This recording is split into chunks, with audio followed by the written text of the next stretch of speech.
com a minha visão, que é um pouco mais prática, né, em função da minha trajetória. Eu sempre trabalhei na iniciativa privada, mas sempre com gestão pública também, né, com prefeitura, com governo, com comunidade, então com uma certa trajetória de trabalhar sempre em equipes multidisciplinares, que é uma coisa interessante para vocês, né, que estão formando, né, assim, o arquiteto urbanista, ele tem esse privilégio, né, de estar trabalhando sempre com muita gente do lado, né, e a gente tem lá a equipe da agência, por exemplo, geólogo, né, engenheiro ambiental, especialista em políticas públicas, especialista em mobilidade, arquiteto urbanista, então, assim, é muito engenheiro, né, engenheiro de tráfego, engenheiro civil, que faz com que o trabalho de planejamento urbano, né, na história do planejamento urbano, seja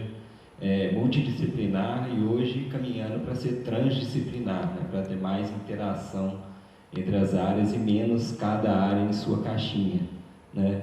A gente tem trabalhado para fazer um planejamento mais transdisciplinar nesse sentido. Tá? Então, eu vou falar aqui particularmente sobre a metodologia que a gente tem utilizado, tá, na revisão e atualização dos planos diretores, e como a Mila falou, é uma extensão da responsabilidade da agência nos municípios, dando esse apoio técnico para elaborar essa legislação que é tão importante, né, para o desenvolvimento dos municípios. Ok, aqui, né? Setinha do lado. Setinha do lado? Aqui, né?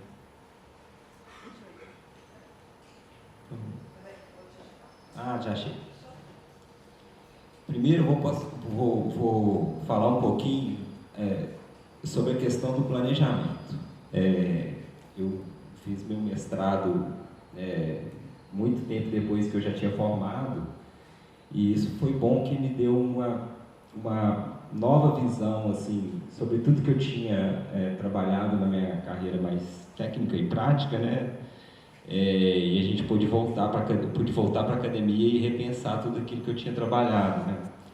E aí eu trouxe um pouco daquilo que a Mila falou, né? Que é a questão desse planejamento, que é um processo de trabalho que tem uma continuidade, né?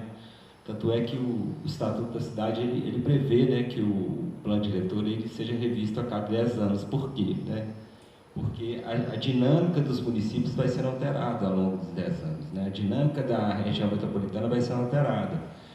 Então, a gente tem que estar sempre fazendo revisões nos trabalhos que a gente faz em função das mudanças que vão acontecendo ao longo do tempo, né? Da dinâmica social, da dinâmica de desenvolvimento, das dinâmicas políticas, né, que a gente tem no Brasil. Então, o objetivo principal, né, do nosso trabalho, né, de qualquer processo de planejamento, né, é essa organização sistemática dos meios para atingir uma meta, que vai contribuir, né, para uma melhoria de uma determinada situação, né? Ou seja, no nosso caso, né, que a gente está trabalhando com planejamento urbano, a melhoria de vida nas cidades, municípios e regiões, tá? E o Ferrari coloca isso, né? Então, assim, a gente se organiza de forma sistemática para atingir uma meta, né? E para tentar melhorar através dessas metas, né? Então, isso é basicamente o conceito de planejamento. E o Souza, Marcelo Lopes de Souza, ele coloca que o planejamento tem 4 elementos fundamentais, né? Qualquer atividade de planejamento, inclusive o nosso, né? Urbano, né? E ambiental, né? Socioambiental. O pensamento orientado para o futuro, escolha de alternativas, consideração de limites, restrições, potencialidades, prejuízos e benefícios, e possibilidades de diferentes cursos, né? De ações, os quais as condições aí dependem de circunstâncias que são variáveis ao longo do tempo, tá?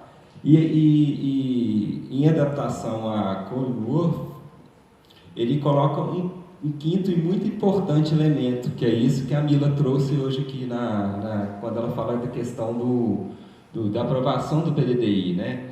Que é a preocupação com a resolução de conflitos de interesse. Então, hoje, o planejador, né, ele tem também essa função de mediação, né? Ele não é só o técnico que está capacitado para exercer aquela função, né? Não é só o geólogo, não é só o arquiteto, não é só o engenheiro, ele está, no contexto do planejamento, ali fazendo uma mediação entre atores, né? São diversos atores, por exemplo, né?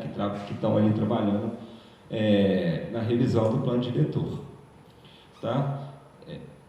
Ou autorização. Então, eu estou chamando esse planejamento, e isso aí já é um nome que eu estou empregando aqui, né? Essa metodologia de planejamento urbano socioambiental e o moto contínuo, né? Que ele está sempre em revisão, né? Então, você tem aqui a figura do planejador, né? Que ele vai agregar essa mediação, vai trabalhar com os valores que são sociais da comunidade, né? Ele vai ter o saber técnico, mas ele também vai ter que enxergar que existem os saberes locais de cada município, né? Aquilo que tem de específico de cada município. A gente vê muito isso em cada município, né? Cada município tem a sua cultura, cada município tem a sua particularidade em relação ao meio ambiente, né? Cada município tem a sua particularidade em relação ao desenvolvimento socioeconômico, né? Então, e isso traz uma visão diferente do território, de forma que a gente faça uma pactuação que seja democrática, né? que eu chamo de pactuação democrática. Então, a gente tem os atores sociais, né? Aqui, executivo, que é a prefeitura, legislativo, que é a Câmara Municipal, e executivo, né? E a cidade civil, organizada ou não, e instituições públicas e privadas. Então, a gente parte da definição de princípios e valores e objetivos no início do planejamento, a elaboração dos produtos, né, que vai discutir os conflitos, os desejos, as potencialidades, as soluções possíveis. Depois a gente vai ter uma validação social, né, uma licença social para que esses produtos eles possam seguir adiante. E a gente vai ter um cronograma com meios de execução, fiscalização, reavaliação em função do tempo, né? E isso tudo vai entrar num ciclo de novo, a partir daquele momento que o planejamento vai ser revisado na escala aí temporal de 10 a 15 anos, que é a escala do plano diretor. Tá? E o plano diretor, como a Mila salientou bem, né, ele é um instrumento que ele é aprovado por lei, uma lei complementar, né, e isso faz diferente, né, de outras leis, porque ele é o instrumento básico da política de desenvolvimento urbano e expansão urbana, né, com foco nas funções sociais da propriedade e da cidade, que é aqui trazer para a coletividade, né, trazer o território, ele tem que, assim como a Mila colocou, né, que a gente tem que ter uma gestão unificada da região metropolitana para entender qual que é o interesse metropolitano, né, das funções públicas de interesse comum. Isso, as funções sociais da cidade e da propriedade, ela tem esse viés coletivo também, né, que é para trazer aquilo que é importante do município para o coletivo. Tá? E aí o Estatuto da Cidade cria instrumentos, né, que vão materializar isso no território e na lei. Tá? Então, os marcos a Mila já tratou muito bem, aí, não vou falar sobre cada um deles. Né? Na Constituição de 98 aparece a figura do plano diretor. Depois, com o Estatuto da Cidade, que regulamentou o capítulo da política urbana, ele trouxe mais especificidade para o plano diretor, definindo o conteúdo mínimo, né, as regras, né, que ele tem que seguir. O Estatuto da Metrópole vem falar que o plano diretor tem que estar alinhado com o planejamento metropolitano, né, e o PDDI, que é o que eu trouxe aqui, que é esse planejamento que tem, né? Então, a agência considera hoje no trabalho dela, né, esse planejamento que foi feito, embora ele não tenha virado lei, né? Então, a gente faz esse diálogo do plano diretor com o planejamento metropolitano. E o que faz o plano diretor de 2022 ser totalmente diferente daqueles primeiros planos que a Mila falou, que muitas vezes foram feitos em Ctrl+C, Ctrl+V, né? A gente teve diversos avanços, né? Mesmo a Constituição sofreu diversos avanços. A gente tem hoje a nova agenda urbana, né? Aí as orientações para o desenvolvimento sustentável, que são critérios mundiais que a gente tem que observar, né? São agendas pautadas no mundo. A gente tem o próprio PDDI, né? E o macrosaneamento que a gente não tinha em 2006. A gente tem os planos diretores de recursos hídricos, que são das bacias, o próprio Código Florestal, né? A Política Nacional de Proteção e Defesa Civil. Então, isso também trouxe novos conteúdos para o Estatuto da Cidade, né? A gente tem os próprios planos locais, né? Planos de saneamento, de drenagem, de habitação, de cultura e de meio ambiente, né? Que cada município tem o seu e isso tem que ser levado em consideração. A gente tem as modificações do Estatuto da Cidade, a gente tem o Estatuto da Metrópole, né? Então, assim, a gente não tinha isso aqui, a gente tinha algumas coisas aqui, mas com esse, e ainda tem outras coisas, né? Tem a lei de regularização fundiária, enfim, né? A gente tem que observar tudo isso aqui numa lei, numa revisão de plano diretor. Então é muita novidade, né? De 2006 até 2022. Então o plano de 2022 é um plano mais complexo de ser feito, mas também ele é mais completo, né? Então isso é muito importante a gente distinguir, né, de 2006 até 2022, né? E o plano diretor, ele faz parte do projeto do planejamento orçamentário do município, né? Igual quando você vai fazer um projeto de uma casa, né? Você vai lá, você vai projetar a casa, você faz seu orçamento, né? Você vai ver o tamanho da casa que você pode construir, né? Se é de 1 quarto, se é de 2 quartos, se é de 3 quartos, né? Não adianta você fazer um plano que não caiba no orçamento da prefeitura. Então, por isso, ele tem que estar alinhado também com o que a gente fala, que é o plano plurianual, né? E as diretrizes orçamentárias, a lei de diretriz orçamentária, né, do município. Então, ele tem que estar alinhado com isso, né? São os instrumentos financeiros que vão garantir que aquele plano seja implementado, né, no curto, no médio e no longo prazo, tá, gente? E ele tem algumas competências também, tá? Dentro daquilo que eu falei que o Estatuto da Cidade coloca como conteúdo mínimo, né, para o plano, ele tem algumas competências, algumas coisas que ele pode fazer e outras coisas que ele não tem, assim, vamos dizer assim, o poder de mexer, né? Ele vai identificar núcleos urbanos informais, né? Ele vai prever instrumentos para alguma política habitacional, né? Vai definir diretrizes e locais para a instalação de infraestrutura, mas depende do orçamento, né, para poder implementar. Ele vai definir parâmetros para novos processos de urbanização. Ele vai definir uma nova hierarquização do sistema viário, né, diretrizes para a mobilidade urbana, né? Vai ter que prever obrigatoriamente instrumentos da política urbana. Tem alguns que são obrigatórios no Estatuto da Cidade, mas o município, dependendo de cada realidade, ele pode, né, botar mais peso em algum, né, dependendo da necessidade, né? A gente pode fazer um seminário só sobre instrumentos, né, da política urbana, né, porque é muito conteúdo, né? Ele vai fazer regulação, né, de compatibilidade diferente de uso do solo, né? A questão da residência, a questão da indústria, né, das áreas de relevância ambiental, enfim, vai entender como é que é essa relação do município. Ele pode revalorizar as áreas rurais, né? Na medida que as áreas rurais elas se transformam em urbano, né? O terreno tem uma tendência de valorização, né? Muito grande. Então, ele pode alterar isso no município e vai definir, né, as diretrizes especiais para várias áreas, né?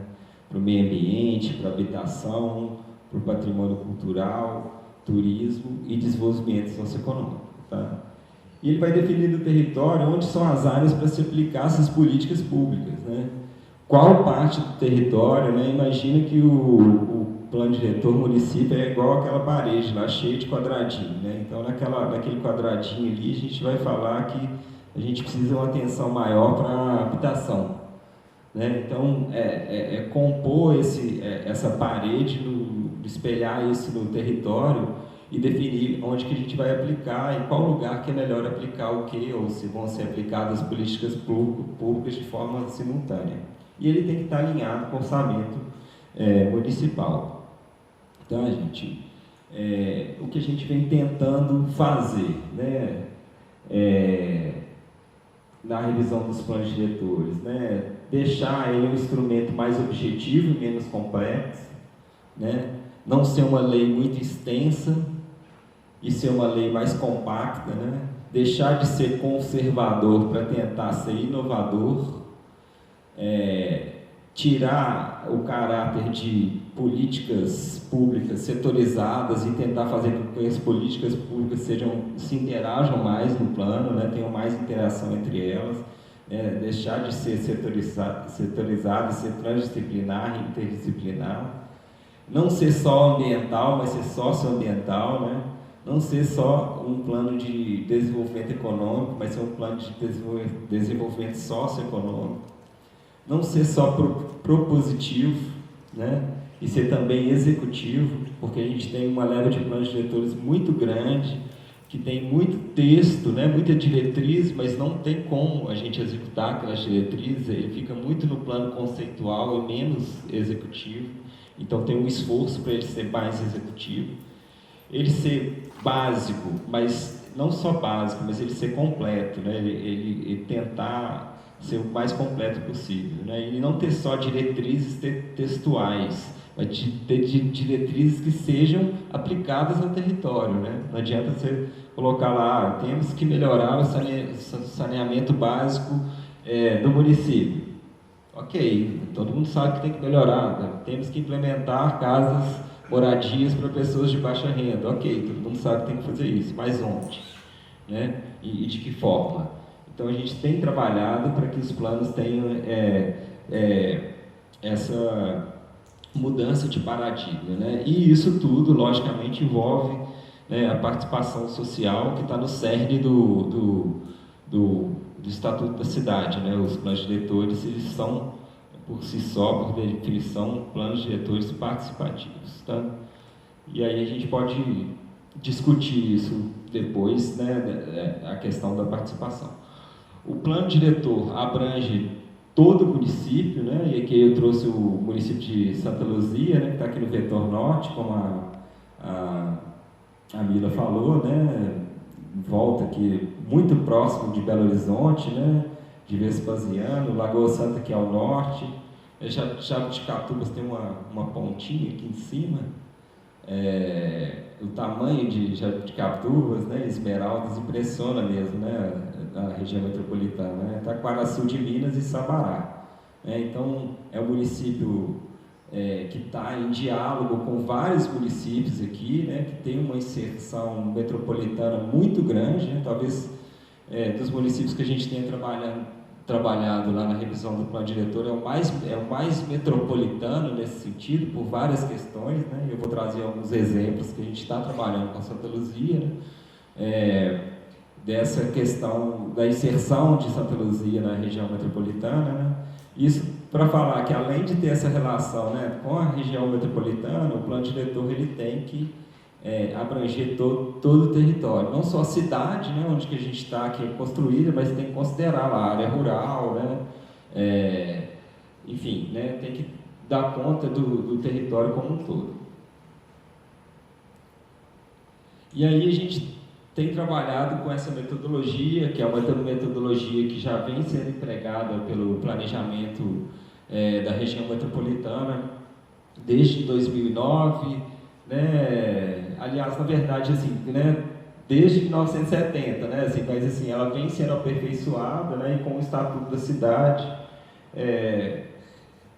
e depois com a criação da agência, né, a agência vem ficando mais próxima dos municípios na elaboração dos planos diretores, né.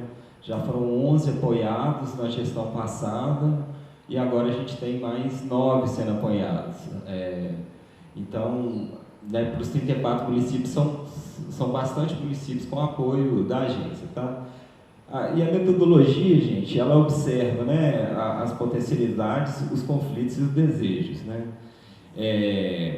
Tem a diretriz geral de gestão democrática, né, da participação popular que eu já falei, ela está inserida então na prática do planejamento metropolitano, e a gente tem estimulado a criação de um grupo de acompanhamento, né, porque o Estatuto da Cidade fala que o plano diretor ele tem que ser trabalhado com os diversos setores da comunidade, né, que são representativos do município, significativos, desde a população em geral, a Câmara dos Vereadores, né, os vereadores, a própria prefeitura e a sociedade civil organizada ou não. Tá? Então, isso está no cerne da lei. Então, a gente tem estimulado a criação de um grupo de acompanhamento. E esse grupo de acompanhamento, o que ele faz? Ele vai ser responsável pelo levantamento de dados, né, pela fiscalização do plano diretor.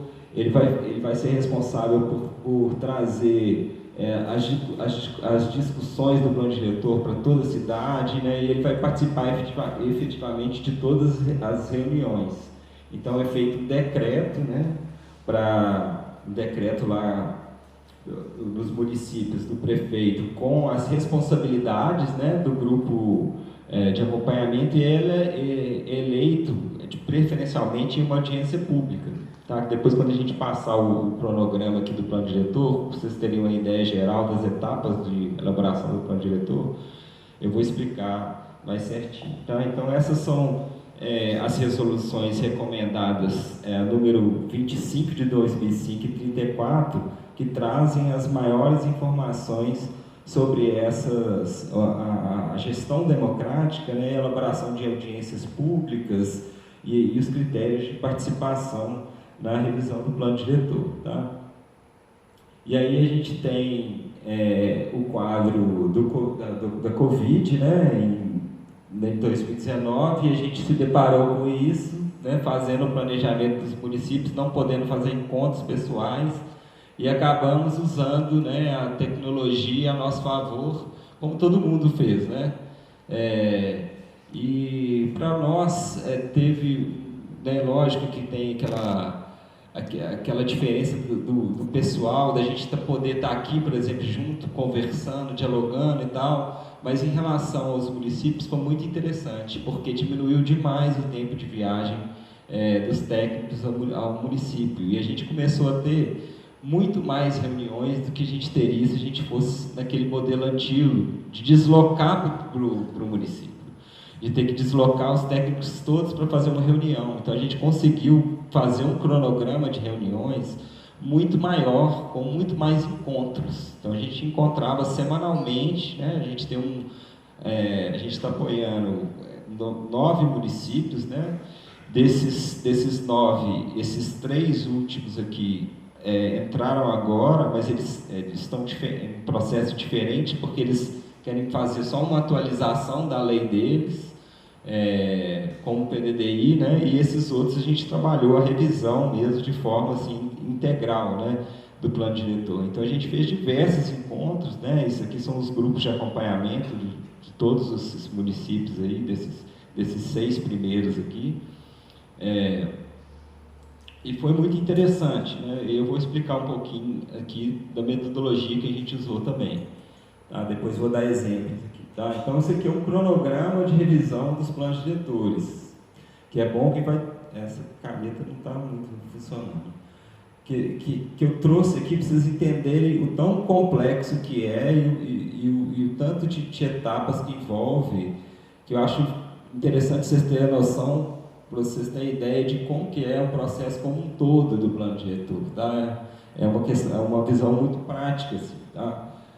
Quando a gente pega esse cronograma. Então aqui, ó, no início, na etapa 0, o que a gente tem? Então a gente tem essa pactuação da metodologia, tá? Como vai ser a metodologia, quais vão ser as etapas, e a gente tem firmado um acordo de cooperação, que de vez em quando na maioria das vezes envolve o município, a agência e o Ministério Público, tá? Que faz também o acompanhamento, né, de toda a revisão dos planos diretores. Então, a gente define papéis, define cronograma e define como vai ser o apoio de cada um, com as funções de cada um, num acordo técnico de cooperação. Tá? Esse é o marco inicial. E aqui a gente faz uma primeira audiência pública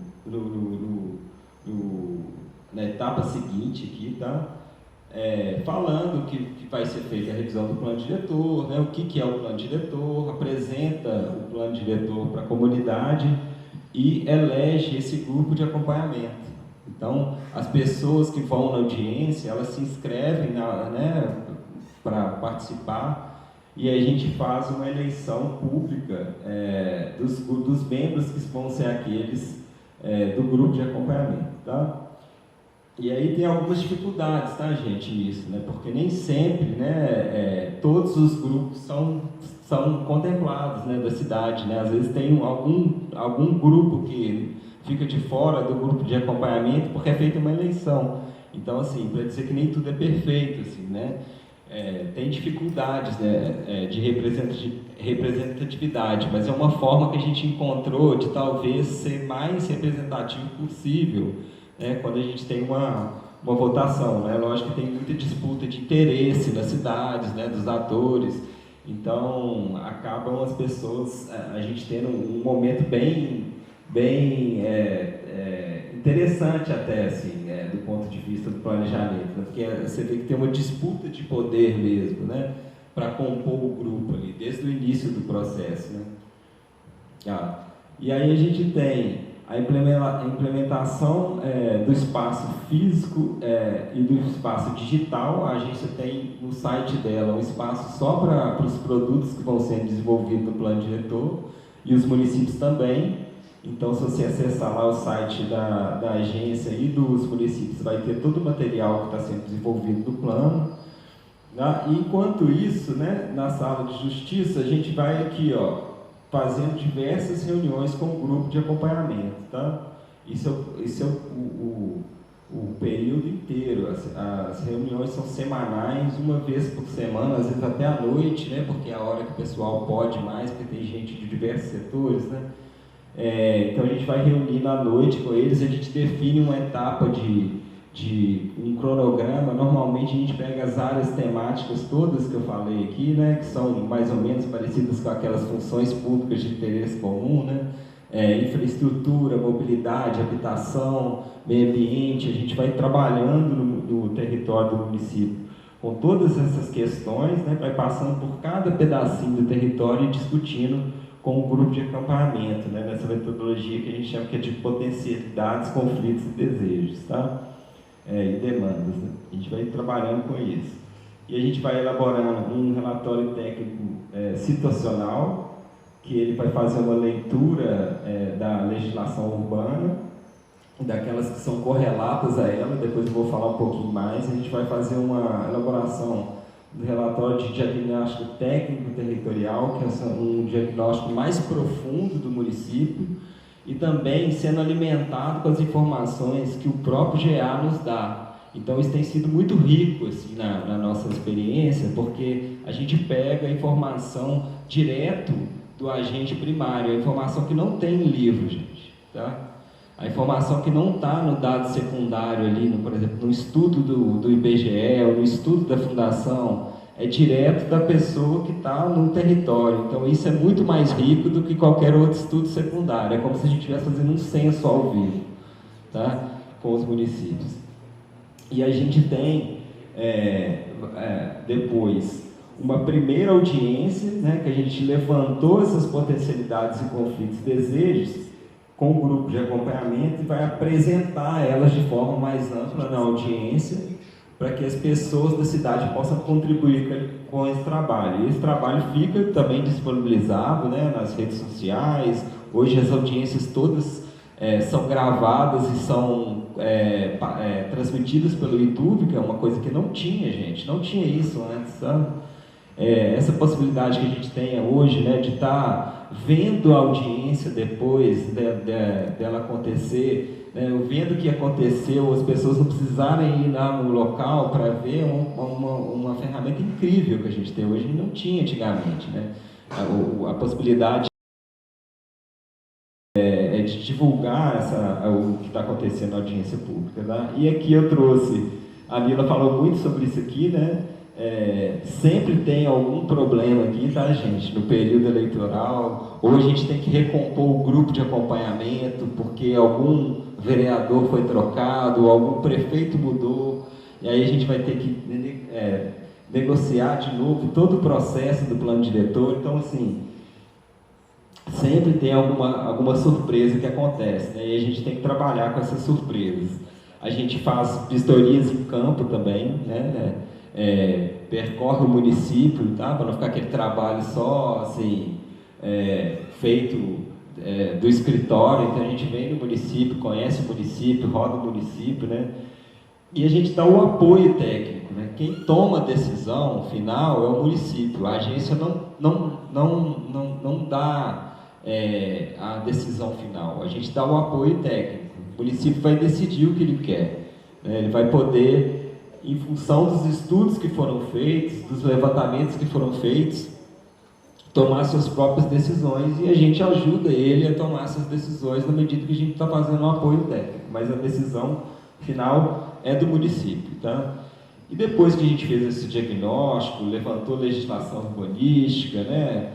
Fez os trabalhos de campo, a gente começa a fazer efetivamente a estruturação territorial, tá? Uma proposta preliminar, que é essa, né? É de colocar no território ali os tijolinhos que eu falei, né? E aí não é só o zoneamento, né? Definir zonas, né? E parâmetros urbanísticos, né? Tem onde vão ser aplicados os instrumentos da política urbana, onde vão ser aplicadas as políticas públicas, aquelas áreas que merecem uma atenção especial, por exemplo, uma área de mananciais ou uma área de desenvolvimento de indústria e logística. Então, essa estruturação territorial, ela vai levar em conta diversos fatores. E aí depois eu vou dar alguns exemplos aqui do diagnóstico, que são levantamentos que a gente faz, que são base para a gente poder, né, pensar o território e elaborar essa proposta. E ela vai vir junto, né, casada depois com a minuta de projeto de lei. Tá? Vai ter uma terceira oficina apresentando o resultado dessa proposta de estruturação territorial. Isso vai ser discutido em audiência pública. O resultado disso é incorporado à minuta de projeto de lei, tá? Que vai ter o texto da lei efetivamente casado com o mapa, né, vamos dizer assim, com o território, e isso vai ser, então, numa última audiência pública, exposto no final. E aí as audiências públicas, elas sempre são, a gente sempre utiliza ela para fazer oficinas. Tá? A gente nunca faz aquela audiência pública assim, apresenta uma proposta e é só. A gente faz um primeiro momento que a gente apresenta o resultado do trabalho que a gente está fazendo, tá? Vamos supor, a gente vai apresentar o diagnóstico, como a gente apresentou segunda agora em Santa Luzia, né? A gente vai apresentar o diagnóstico, a população vai entender o diagnóstico e vai depois, a gente faz dinâmicas, né, com as pessoas presentes, por cada área temática, para elas contribuírem a partir daquilo que o diagnóstico foi feito. Então a gente faz sempre as audiências em dois momentos, né? O momento que a gente apresenta o resultado dos trabalhos que estão sendo feitos pelo grupo de acompanhamento, e o segundo momento, que é o momento de colher as impressões da comunidade. E não para só na audiência, porque se a gente for analisar as audiências, elas ocorrem em 3 horas e meia, né? Então o processo ele é contínuo ao longo do tempo todo. O tempo inteiro a gente está em sintonia, né, com o grupo de acompanhamento para colher novos dados e incorporar no trabalho, tá, gente? E aí eu vou trazer umas particularidades sobre a nossa metodologia, tá? O que a gente teve? A gente tem uma restrição muito grande por causa do Covid-19, então a gente começou a trazer essas potencialidades, conflitos e desejos para o modo virtual, né, para fazer o diagnóstico do território, e a gente teve uma surpresa muito grande, um avanço muito grande com as reuniões virtuais, porque a gente pôde fazer muito mais encontros e registrar tudo de forma georreferenciada. Então, eu vou mostrar depois o mapa que a gente faz aqui para vocês terem uma noção do que é isso. Então, a gente teve essa geração de informações primárias, né, que elas vão servir também para a tomada de decisão final. A gente tem uma facilidade de interpretação do território, por quê? Porque a gente usa diversos, todo o conteúdo que está ali no meio de 2006 até 2022, né, que eu falei, ele está disponibilizado em bases cartográficas. Então, a gente tem base cartográfica do Cadastro Ambiental Rural, a gente tem base cartográfica de hidrografia, a gente tem hoje um conjunto de dados a nível estadual e nacional que possibilita a gente fazer um trabalho muito interessante com o gestor, com a comunidade, com o grupo de acompanhamento, né? Então, a gente coloca essas bases nas reuniões e vai discutindo o território, ligando, desligando layer, conversando, colocando, né, para eles. Isso gera um diálogo muito interessante, tá? Então tem uma facilidade de interpretação do território por meio do uso dessas tecnologias gratuitas, tá? E a gente passa a ter um aumento da qualidade das informações, né?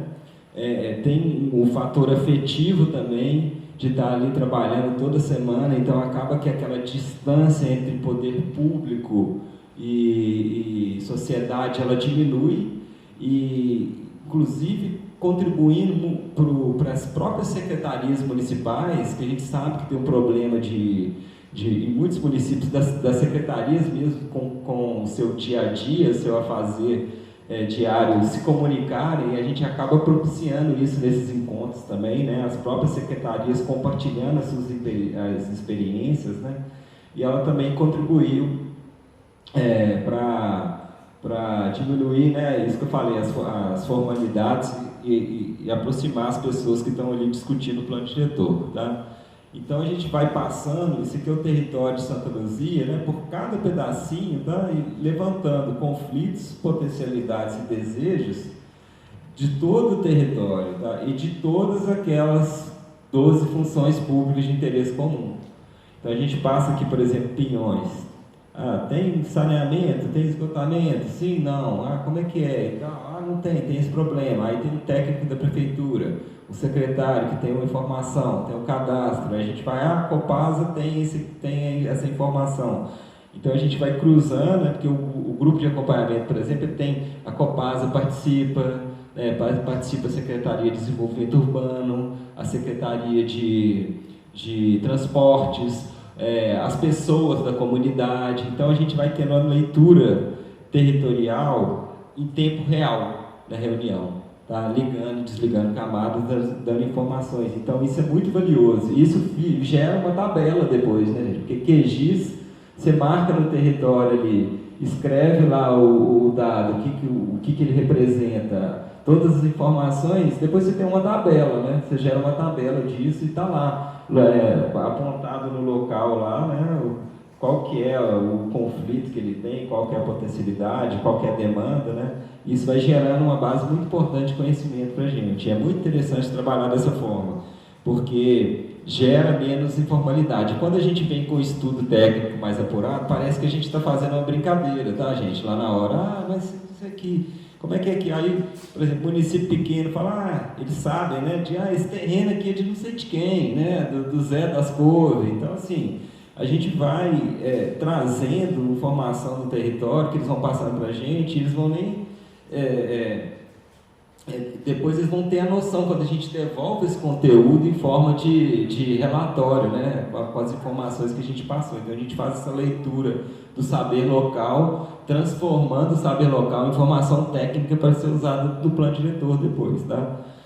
E aí a gente tem isso, né, o mapa do município em tempo real, né, as informações são registradas de forma georreferenciada, né? Usamos, né, um acervo de bases cartográficas, informações muito grande, que a gente tem muita informação hoje em dia já referenciada, de ótima qualidade, né? Vão sendo geradas novas informações, né?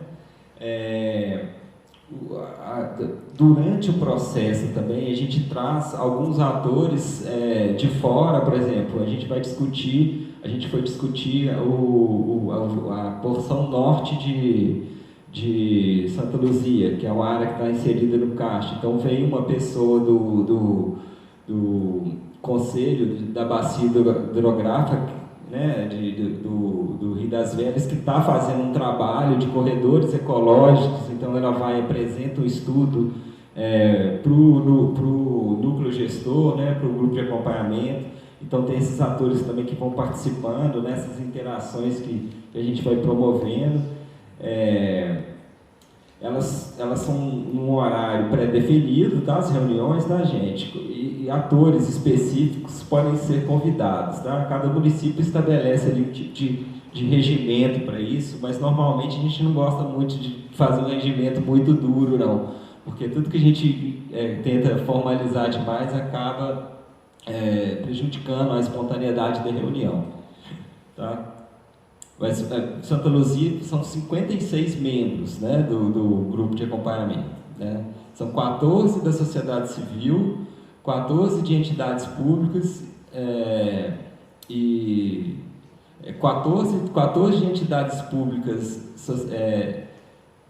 prefeitura e legislativa, e 14 de sociedade civil, mais os suplentes, né? E aí, ao todo, dão 56 pessoas. A gente já fez 42 reuniões, mais 4 do núcleo técnico, porque além do grupo de acompanhamento, a prefeitura tem um grupo, a equipe técnica da prefeitura, que tem que ter um coordenador. Então a equipe técnica da agência, a equipe técnica da prefeitura e o núcleo gestor, para trabalhar nas reuniões e no desenvolvimento da revisão do plano diretor, tá, gente? E aí aqui um exemplo, né, das informações que a gente trabalha, que isso é legal para vocês verem, né, que, por exemplo, aqui tem as informações da ANM, né, Agência Nacional de Mineração. Aí do meio ambiente a gente tem diversas informações de unidades de conservação, né, de relevo, enfim, né, tem as informações de infraestrutura, né. Aí tem as camadas que a gente vai criando, por exemplo, a camada que a gente criou dos tipos urbanos, que depois vou trazer um exemplo. As camadas do CAR, né, que as potencialidades dos conflitos, desejos, uso e ocupação do solo, né, que a gente faz uma rodada pelo território inteiro também de uso e ocupação do solo, vendo cada característica do bairro, né, e as camadas de mobilidade, aqui, a lei atual do plano diretor, né, o macrosaneamento. Então a gente vai fazendo um trabalho sempre de desligar e ligar a camada, gente, na reunião, sabe? E discutindo ao vivo, né, ali na reunião com o grupo de acompanhamento. Então, é um processo muito rico, né, que envolve diversas áreas, né, não é só arquitetura, não é só planejamento, né, tem geologia, tem recursos hídricos, né, tem uso e ocupação do solo, tem transporte. Então, assim, eu sou apaixonado, é um trabalho muito, muito interessante, assim, acho que é muito prazeroso trabalhar com isso, sempre com o objetivo de melhorar a vida das pessoas, né? É o que a gente tem tentado até agora. Então, os dados técnicos não são encontrados, né, em dados secundários, né, muitas informações que a gente colhe. A gente tem um raio-x, né, do território, aí, das potencialidades, conflitos e demandas, né? E é isso que eu falei, né? Muitas vezes os conteúdos não são debatidos na própria administração pública, então acaba colocando o poder público em contato com ele mesmo ali, né? Além da sociedade civil, né? E o espaço de reunião, ele acaba virando espaço de diálogo ali. E aí eu fiz essa visão mais poética. Eu peguei o sumário, né, do relatório situacional da política urbana, né, e misturei aqui as palavras do sumário, né, e acabou resultando nessa versão mais poética, que eu acho até mais interessante que a versão do relatório, porque ela traz uma visão geral, né. Então todos esses assuntos eles estão relacionados com esse relatório da política urbana, né. Então tem lá as leis de habitação, as leis de mobilidade, né, o código de posturas, os planos que existem, né, de saneamento, a gente tem as divergências e convergências com o planejamento metropolitano, né? Os instrumentos, quais conselhos que o município tem, Conselho de Cultura, Conselho de Meio Ambiente, quais fundos o município tem. Então, isso tudo é levantado nesse relatório, né, para a gente depois fazer esse retrato e utilizar na minuta de projeto de lei, tá, gente? E aí, aqui é o final do cronograma, né? Tem a elaboração da minuta, né? A última audiência aqui para apresentar a minuta. Tem um momento de adequação em função da audiência pública, tá? E depois ele vai ser entregue à Câmara Municipal para tramitar, né, no novo ciclo de debate público, com o prefeito sancionando, tá, gente? E aí, a cada audiência pública, a gente faz um relatório da audiência pública, né, documentando todos os processos, tem todos os requisitos, né? Tem que fazer divulgação com 15 dias de antecedência e tal. Então, as audiências públicas, elas têm um regimento peculiar que tem que ser seguido para a participação ser comprovada, né? Vamos dizer assim. Tá? E o diagnóstico técnico territorial também, tá, gente? Eu fiz essa mistura de palavras aí, então, assim, são diversos assuntos, né? Desde agricultura, mineração, associativismo, as zonas, né, que existem no plano diretor, questão de abastecimento, né, mobilidade, potencialidades, né? Então, conflitos sociais que aparecem, socioambientais, a gente vai... Cada palavra dessa, né, faz parte de um tópico, né, que está lá desenvolvido no relatório, que vai trazer a leitura do território de forma crítica, analítica e de forma técnica, tá? A gente tem a caracterização geofísica. Eu vou trazer alguns exemplos, tá, gente? Só de tópicos do diagnóstico territorial, porque eles estão com em média de 250, 300 páginas. E esse aqui é uma bagunça de palavras que eu fiz com a caracterização geofísica, né? Então, lá a gente vai ter o estudo dos conjuntos das paisagens, né? As coberturas vegetais, as áreas de recursos hídricos, enfim, a gente vai ter as políticas públicas, né? que estão atreladas a isso lá na caracterização geofísica, e vão ser gerados mapas, né? Aí aqui, por exemplo, é Santa Luzia, né? Então a gente tem Santa Luzia, que território na porção norte, né? Com 2 unidades de conservação gigantes, aqui a APA André e o refúgio de vida silvestre das Macaúbas, né? E aí são analisados os conflitos, né? As questões pertinentes a cada unidade de conservação, áreas para novas, né, unidades de conservação que apareceram nas discussões do grupo, que são interesse do plano diretor antigo ou que surgiram em função da necessidade da prefeitura, né? Então a gente vai fazendo essa leitura e vai traduzindo isso no mapa, tá? Aí faz a leitura dos biomas, né? A gente vê que Santa Luzia está praticamente toda, né, na transição da Mata Atlântica para o Cerrado, embora seja um município que tenha muita vegetação ainda nativa de Mata Atlântica, né? Assim, pode-se dizer que aqui ainda tem considerável acervo de Mata Atlântica, o que é muito interessante, né? A gente vê nesse mapa, né, assim, o mapa de cobertura vegetal, que a gente tem boa parte ainda do município com floresta e cerrado, né, que em rosa a área urbana e mais em amarelinho e bege aqui as áreas de pastagem, tá? Então, cada mapa desse elaborado, né, gente, pela equipe técnica, geólogo, especialista em meio ambiente, então a gente vai cruzando as informações, pegando os dados secundários também, os dados que foram passados. Aqui a gente tem as alturas do município, né, a ipsometria que traz os pontos mais altos, os pontos mais baixos, né? E aí a gente tem a leitura do território em função dessas alturas, né? Essa ponta com Sabará, um momento mais alto do município, né? com altitudes maiores, aqui de 1.300 metros. A gente vê que aqui no Alto das Maravilhas a gente chega aos 900 e 1.000 metros, né?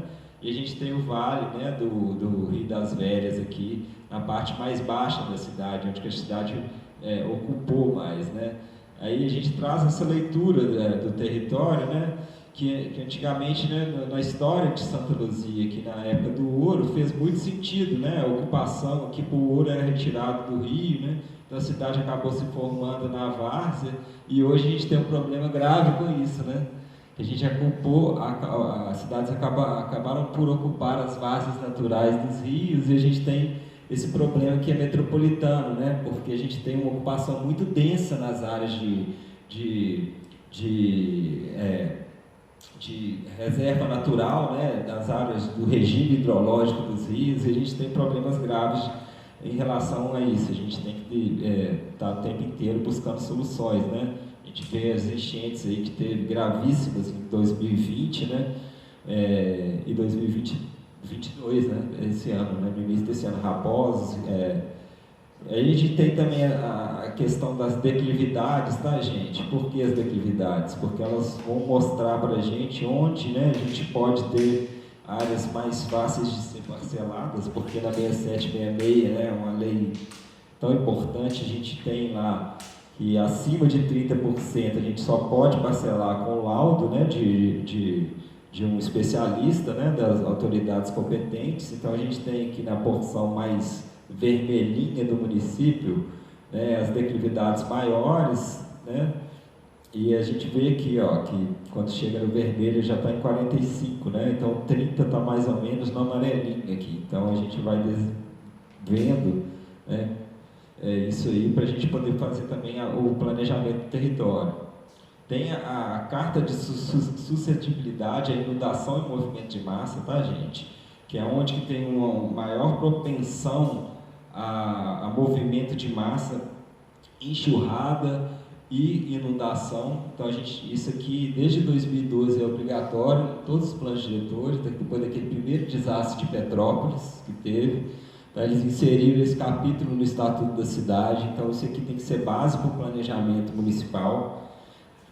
E a gente utiliza essa base. E a gente tem o uso e ocupação do solo também, tá? Vou passar mais rápido, senão não vai dar tempo de a gente dialogar, né?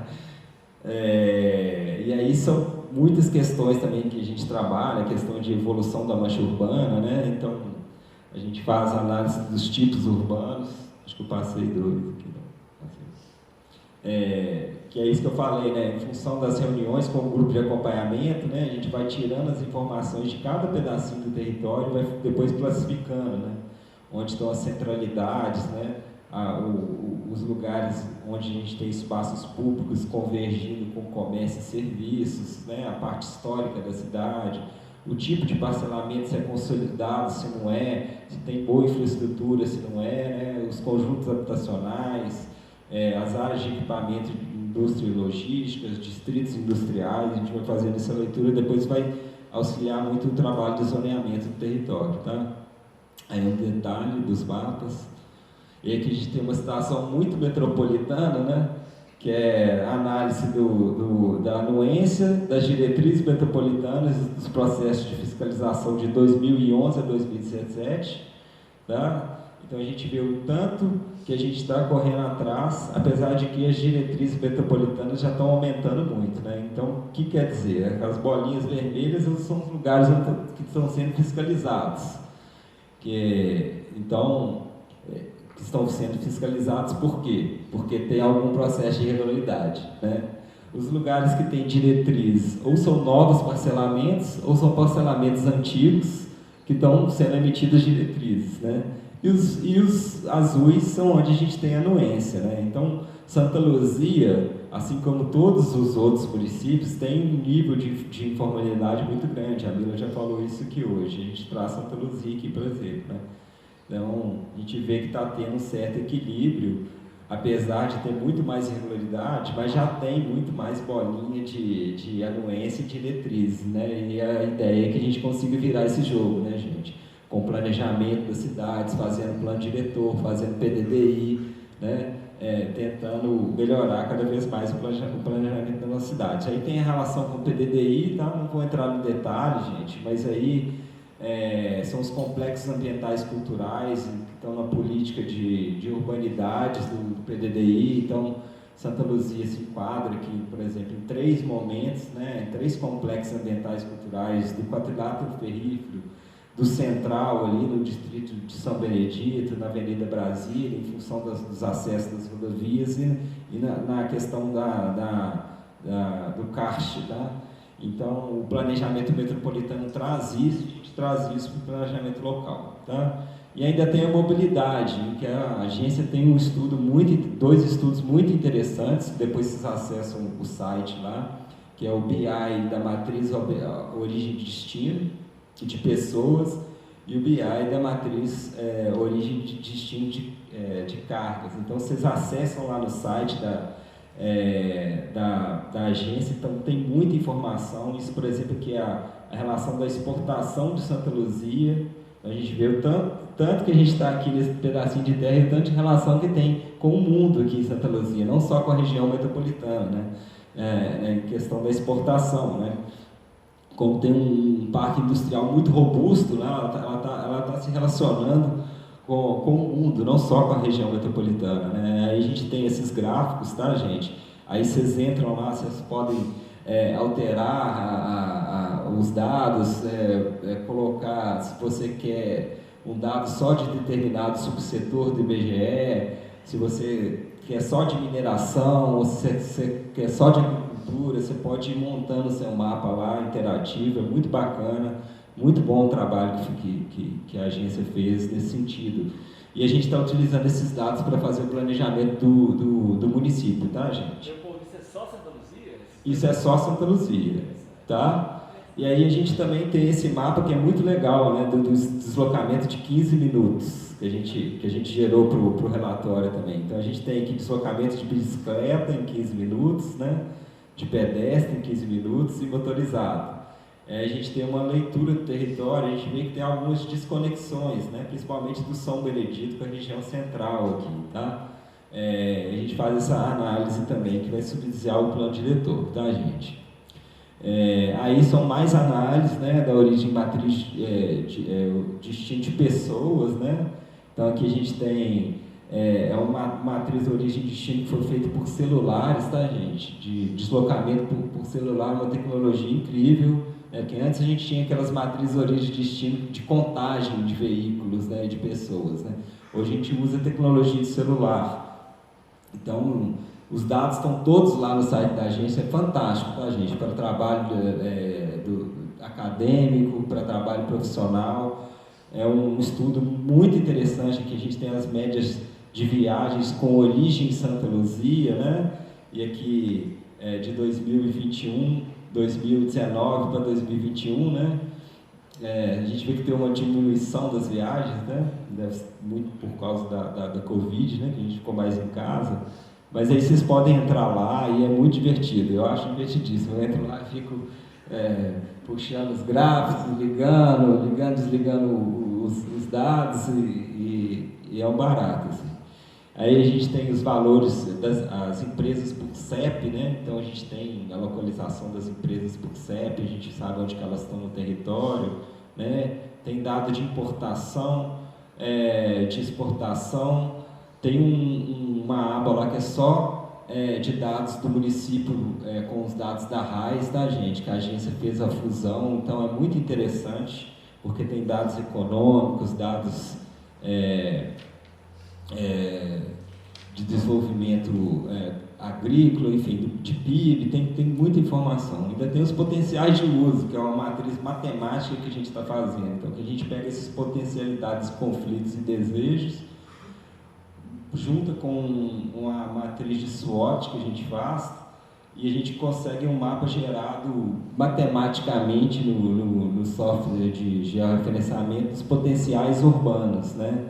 Que não é uma análise exata, né? Não é uma análise de todos os condicionantes, mas é uma análise também que se soma às outras análises que a gente vai ter para fazer o planejamento do plano diretor. E por último, a gente tem a matriz de SWOT, que a gente pega e classifica as potencialidades de conflitos e desejos e acha as forças, as fraquezas, as oportunidades ou as ameaças e incertezas.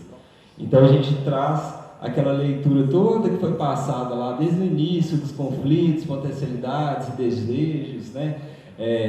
De todas essas áreas temáticas, e a gente traz, aí a gente vai trazer as forças, né? Aí para essa antologia a gente tem lá as forças, né? Por exemplo, potencial ambiental, né? Patrimônio cultural riquíssimo de 300 anos, né? Ou recursos hídricos. Então isso tudo aparece, né? E aparecem as fraquezas e as ameaças, né? E as oportunidades, né? Isso tudo é classificado e isso vai para o relatório também, tá, gente? Então, assim, é um processo de trabalho muito rico, que envolve muitas áreas diferentes e torna a possibilidade da gente acertar muito maior, tá, gente? Porque a gente trabalha com uma base que a gente não tinha em 1988, 2001 e 2006, quando foi aquela grande leva dos planos diretores, tá? Então, a gente tem uma ferramenta muito grande e isso fica de legado para o município, né? O município tem essa base cartográfica, ele pode trabalhar não só com o plano diretor, mas, por exemplo, algum projeto de investimento que venha na cidade, por exemplo, né? Se a Heineken, se Pedro Leopoldo tivesse um estudo desse, mostrando as áreas de subsidência kárstica, né? São aquelas que têm maior propensão ao teto abaixar por causa das cavidades subterrâneas, se tivesse um estudo desse no plano diretor, provavelmente não teria tido desgaste tão grande, né, da Heineken vir se inserir no território. Você vai chegar para uma empresa no seu território e vai falar, olha, eu sei onde você pode se instalar, é aqui, é o melhor lugar, é um lugar que vai ter mais recursos hídricos, ou não, aqui você não vai poder se instalar de jeito nenhum, porque aqui é o nosso manancial. Então essa leitura é muito importante, tá, gente, do território. Então é isso que a gente está tentando fazer e sempre tem dificuldades, né, assim, de trabalhar com participação popular. Não é fácil, mas é uma etapa a cada dia, vamos dizer assim, tá? Eu acabei me delongando demais, gente, eu peço desculpa, mas é que é muita informação mesmo para passar. Eu acho que é importante para os alunos terem essa noção do planejamento de forma completa, tá? Agradeço.